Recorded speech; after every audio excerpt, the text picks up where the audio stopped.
નમસ્કાર વિદ્યાર્થી મિત્રો, સામાજિક વિજ્ઞાન ધોરણ 10 પાઠ 8 કુદરતી સંસાધનો. હવે આપણે કુદરતી સંસાધનો વિશે વાત કરીશું. કુદરતી સંસાધનો. કુદરતી સંસાધનનો અર્થ કુદરત દ્વારા પ્રાપ્ત થતું સંસાધન, જેને આપણે કુદરતી સંસાધન કહીએ છીએ. આમ તો સંસાધનના બે પ્રકાર છે, કુદરતી સંસાધન અને માનવ સંસાધન. કુદરતી સંસાધન એટલે કુદરત દ્વારા પ્રાપ્ત થતું સંસાધન. માનવ સંસાધન એટલે માનવ દ્વારા પ્રાપ્ત થતું સંસાધન. પણ એ પહેલા આપણે સંસાધનનો અર્થ જાણવો ખૂબ જરૂરી છે.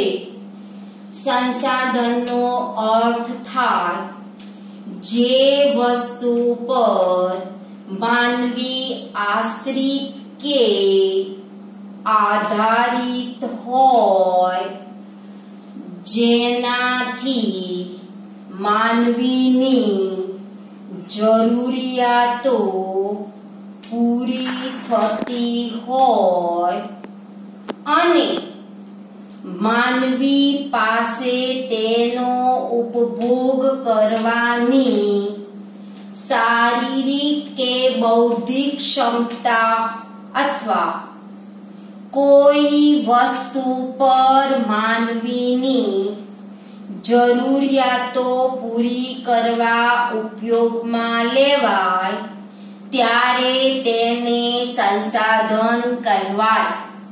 આ સંસાધનની વ્યાખ્યા હવે આપણે સમજીએ કે જે વસ્તુ પર માનવી આશ્રિત કે આધાર રાખતું હોય, જેનાથી જે વસ્તુ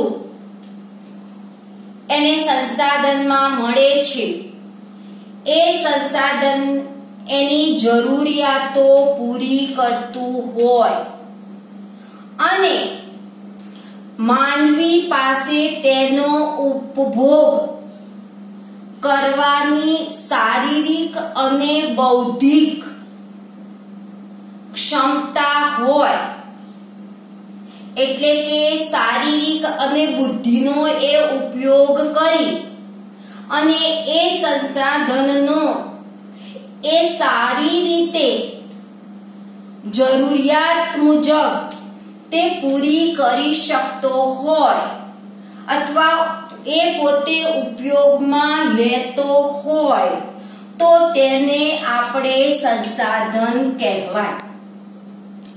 હવે સંસાધનના ઉપયોગોની વાત કરીએ. આ પ્રશ્ન 2 માર્ક્સનો પૂછાય છે કે સંસાધનના ઉપયોગો જણાવો. 2 માર્કનો પ્રશ્ન પૂછાતો હોય છે.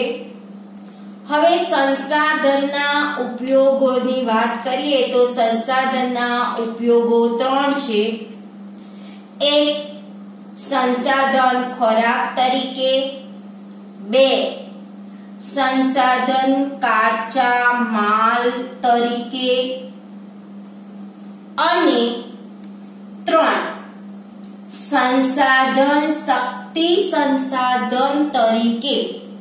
એમ સંસાધનના 3 ઉપયોગો છે. પહેલા ઉપયોગનો આપણે વાત કરીએ કે સંસાધન ખોરાક તરીકે. તો માનવી ખોરાકની જરૂરિયાતો વિવિધ સંસાધનોમાંથી પૂરી કરે છે. જે મનુષ્ય છે એ મનુષ્ય ખોરાક જે છે એ ખોરાકની જરૂરિયાત પૂરી કરવા માટે જુદા જુદા સંસાધનનો ઉપયોગ કરે છે. દાખલા તરીકે ફળો. ફળો જે છે એ ફળોનો ઉપયોગ મનુષ્ય ખોરાક તરીકે ઉપયોગ કરે છે. ખેતીમાં થતા પાકો ઘઉં, બાજરી, જુવાર, મકાઈ આ પાકોનો પણ એ ખેતીમાંથી ખોરાક તરીકે ઉપયોગ કરે છે.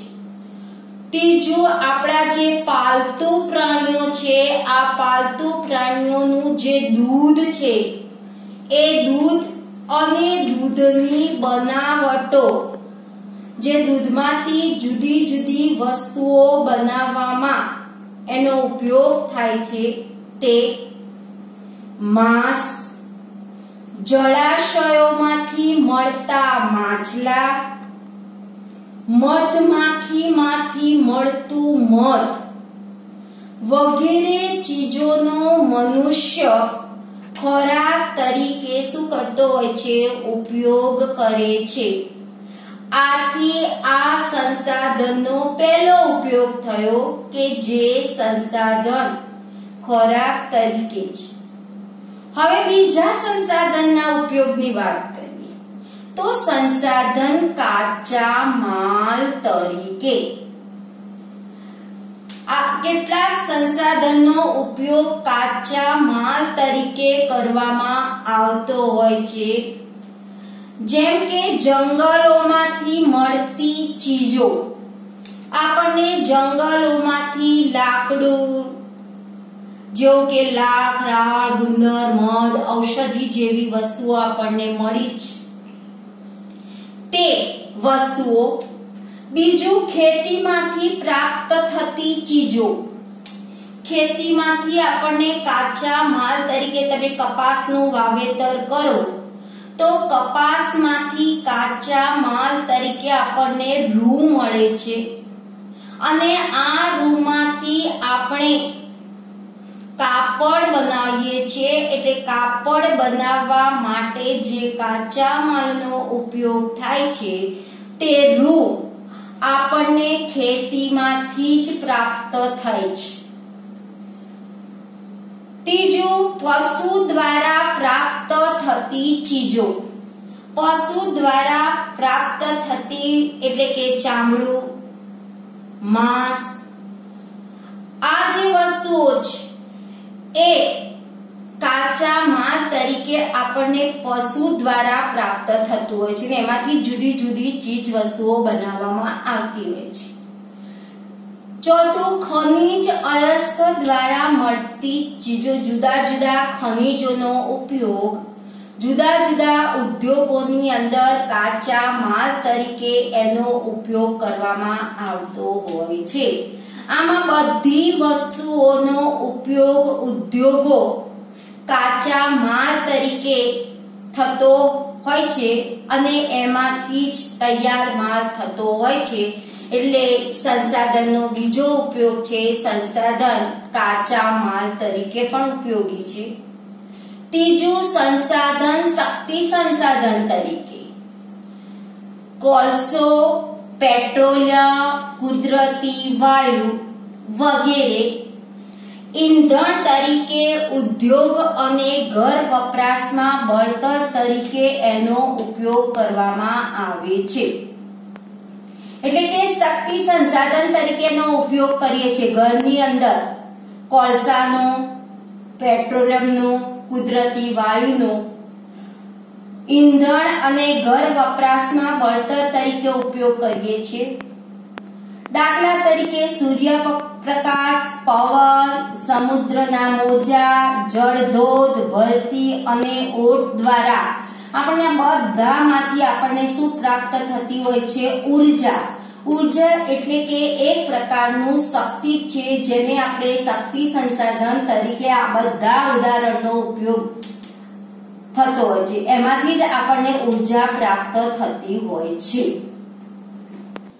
વિદ્યાર્થીઓ, આગળ આપણે સંસાધનના ઉપયોગોની વાત કરી. હવે આપણે સંસાધનના પ્રકાર એ 2 માર્ક્સનો પ્રશ્ન પૂછાય છે. તો સંસાધનના પ્રકાર કેટલા છે? 3. 1. માલિકીના આધારે. 2. પુનઃ પ્રાપ્યતાને આધારે, 3 વિતરણ ક્ષેત્રને આધારે. તો આ સંસાધનના 3 પ્રકાર થયા. હવે આપણે પહેલા માલિકીના આધારે તે પ્રકારની આપણે વાત કરીએ તો એમાં પણ 3 ભાગ છે. એક વ્યક્તિગત સંસાધન, 2 રાષ્ટ્રીય સંસાધન, 3 વૈશ્વિક સંસાધન. હવે આપણે એમાં પહેલું વ્યક્તિગત સંસાધન એની આપણે વાત કરીએ તો વ્યક્તિગત સંસાધનનો અર્થ થાય કે કોઈ વ્યક્તિ કે પરિવારની માલિકી, કોઈ પણ વ્યક્તિ અથવા તો કોઈ પણ પરિવારનો જે વ્યક્તિ હોય વ્યક્તિ જ એ પોતે માલિક હોય એને આપણે વ્યક્તિગત સંસાધન કહેવાય. દાખલા તરીકે કોઈ જયંતિભાઈ કરીને હોય અને એમણે મકાન લીધેલું હોય તો એ મકાન કોઈ પૂછે કે એ મકાન કોનું છે તો કહેશે જયંતિભાઈનું છે. તો આ જયંતિભાઈ જે નામ બતાવ્યું એ વ્યક્તિ બતાવ્યું, એ વ્યક્તિ એ મકાનનો એ માલિક છે એટલે એને વ્યક્તિગત સંસાધન કહેવાય. દાખલા તરીકે જમીન અને મકાન, મેં તમને હમણાં જે દાખલો આપ્યો તે જ રીતે. એટલે એને આપણે વ્યક્તિગત સંસાધન કહીશું કે જે વ્યક્તિ પોતે જ માલિક હોય તેને કહેવાય. બીજું રાષ્ટ્રીય સંસાધન. રાષ્ટ્રીય સંસાધન એટલે કે દેશનું સંસાધન. કોઈ પણ દેશ કે પ્રદેશની સાર્વજનિક સંપત્તિ, કોઈ પણ દેશ હોય, કોઈ પણ પ્રદેશ હોય તો એની સાર્વજનિક સંપત્તિ એટલે કે સાર્વજનિકનો અર્થ થાય બધાની સંપત્તિ. દાખલા તરીકે લશ્કર અને આંતરરાષ્ટ્રીય વેપાર. આ લશ્કર અને આંતરરાષ્ટ્રીય વેપાર એ એક દેશ માટેનું છે એટલે એને આપણે રાષ્ટ્રીય સંસાધન તરીકે એને આપણે ઓળખીએ. ત્રીજું છે વૈશ્વિક સંસાધન. વૈશ્વિકનો અર્થ થાય વિશ્વ. વૈશ્વિક સંસાધન એટલે સમગ્ર દુનિયાની ભૌતિક અને અભૌતિક એવી તમામ સંપત્તિ જેનો ઉપયોગ માનવ કલ્યાણમાં થતો હોય તેને વૈશ્વિક સંસાધન કહેવાય. સમગ્ર વિશ્વની જે ભૌતિક અને અભૌતિક તમામ જે સંપત્તિઓ છે આ સંપત્તિનો ઉપયોગ માનવીના કલ્યાણ, માનવીના હિત માટે થતો હોય તો તેને આપણે વૈશ્વિક સંસાધન કહીએ. વિશ્વના બધા રાષ્ટ્રોની સહિયારી માલિકીના સંસાધનો. વિશ્વના જે દેશો છે એ દેશોની સહિયારી એટલે કે બધાની માલિકી જે છે એ માલિકીનું જે સંસાધન છે એ સંસાધનને આપણે વૈશ્વિક સંસાધન કહેવાય. તો આ આપણે સંસાધનનો પહેલો પ્રકાર જોયો કે જે છે માલિકીના આધારે. પહેલો આપણે સંસાધનનો પ્રકાર જોયો માલિકીના આધારે. હવે આપણે બીજો પ્રકાર જોઈએ વિતરણ ક્ષેત્રને આધારે. તેના પણ આપણે 4 ભાગ પડે છે. સર્વ સુલભ સંસાધન, બીજું છે સામાન્ય સુલભ સંસાધન, ત્રીજું વિરલ સંસાધન, ચોથું એકલ સંસાધન. હવે આપણે પહેલું જોઈએ સર્વ સુલભ સંસાધનની વાત કરીએ તો વાતાવરણમાં રહેલા ઉપયોગી વાયુઓ.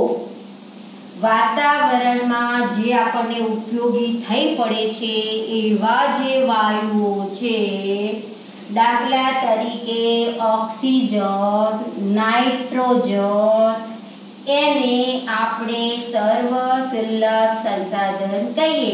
કેમ સર્વ સુલભ સંસાધન કહીએ? તો એ જ વાતાવરણમાં રહેલા વાયુઓનો આપણે શું કરીએ છીએ? ઉપયોગ. એટલા માટે તેને સર્વ સુલભ સંસાધન કહેવામાં આવે છે. બીજું સામાન્ય સુલભ સંસાધન, જે સામાન્યપણે મળે છે તેવું સંસાધન. દાખલા તરીકે ભૂમિ, જમીન, જળ, ગોચર જમીન, એને આપણે સામાન્ય સુલભ સંસાધન કહીએ છીએ કારણ કે તે સામાન્યપણે આપણને મળે છે એટલા માટે. ત્રીજું વિરલ સંસાધન, જેના પ્રાપ્તિ સ્થાનો કેવા છે? મર્યાદિત હોય તેવા જે ખનિજો છે, જે આપણને મર્યાદિત વસ્તુમાં આપણને મળતા હોય છે, બહુ ઓછા મળતા હોય છે એવા જે ખનિજો છે, દાખલા તરીકે કોલસો, પેટ્રોલિયમ, તાંબુ, સોનું, યુરેનિયમ, આ ખનિજો જે છે એ ખનિજો જેના પ્રાપ્તિ સ્થાનો કેવા છે? મર્યાદિત છે, બહુ ઓછા છે. આથી તેને વિરલ સંસાધન કહેવામાં આવે છે. ચોથું એકલ સંસાધન, દુનિયામાં ભાગ્યે જ એક કે બે સ્થળેથી જ મળી આવતા ખનિજો. દુનિયામાં કોઈ એક કે બે સ્થળેથી જ આપણને મળી આવતા હોય એવા જે ખનિજો છે એ ખનિજને આપણે એકલ સંસાધન કહીએ તો તે કયું છે?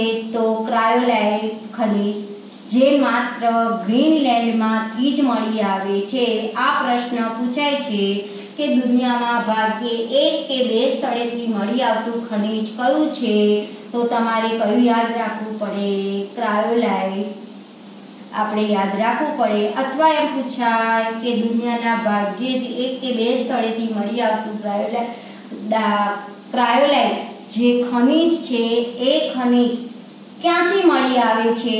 તો આપણે શું કહેવાનું? ગ્રીનલેન્ડમાંથી જ મળી આવે છે. આપણે યાદ રાખવું પડે. હવે આપણે ત્રીજું જોઈએ, ત્રીજો પ્રકાર પુનઃપ્રાપ્યતાને આધારે. તો એમાં બે છે, નવીનીકરણીય અને અનવીનીકરણીય. તો આપણે પહેલા નવીનીકરણીયની વાત કરીએ તો કેટલાક સંસાધનો પોતાની મેળે જ ચોક્કસ સમયમાં વપરાશી હિસ્સાની પૂર્તિ કરે છે અથવા તો તે અખૂટ છે.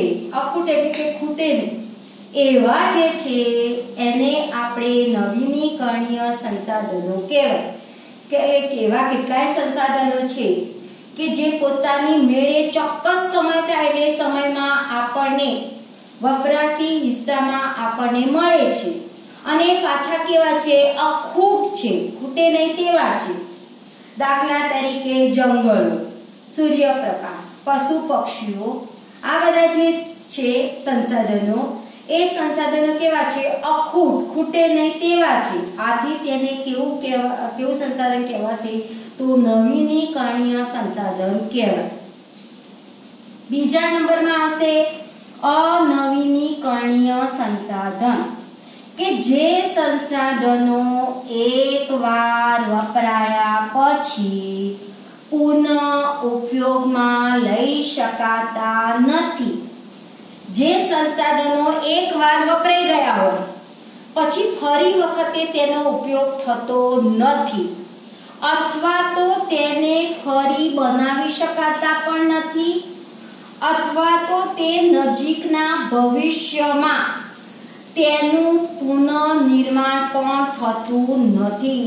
બહુ નજીકના સમયમાં ફરી વખતે તેનું ફરી એક વખત વપરાઈ ગયા પછી ફરી તેનું નિર્માણ થતું નથી. એટલે કે ફરી વખતે આપણને પ્રાપ્ત થતું નથી. જે વપરાઈ ગયું છે એ ફરી સંસાધન આપણને પ્રાપ્ત થતું ન હોય તો તેને આપણે અનવીનીકરણીય સંસાધન કહેવાય. દાખલા તરીકે ખનિજ, કોલસો, પેટ્રોલિયમ, કુદરતી વાયુ, આ બધા જે ઉદાહરણો છે એ ઉદાહરણો અનવીનીકરણીયના ઉદાહરણો છે.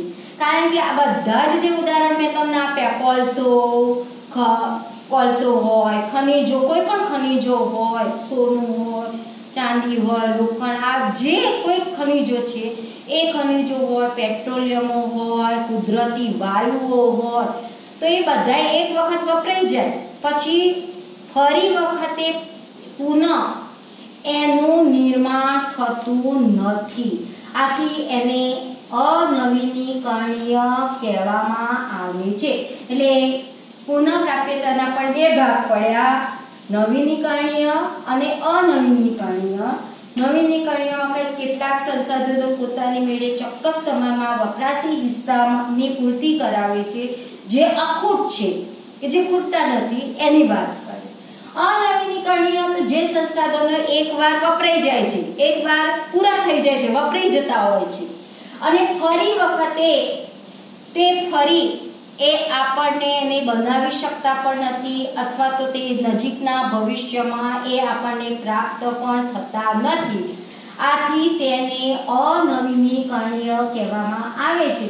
તો આ આપણે સંસાધનના પ્રકારો જોયા, 3 પ્રકારો જોયા, માલિકીના જોયા, વિતરણ અને પુનઃપ્રાપ્તિ. આ તમારે પ્રશ્ન 3 માર્ક્સનો પૂછાય છે. એટલે તમારે ખાસ ધ્યાન આપવાનું, લેસનની અંદર પણ તમારે સંસાધનના ઉપયોગો અને સંસાધનના પ્રકારો તમારે લખી દેવાના છે. બરાબર? આટલું લેસન તમારે કરી દેવાનું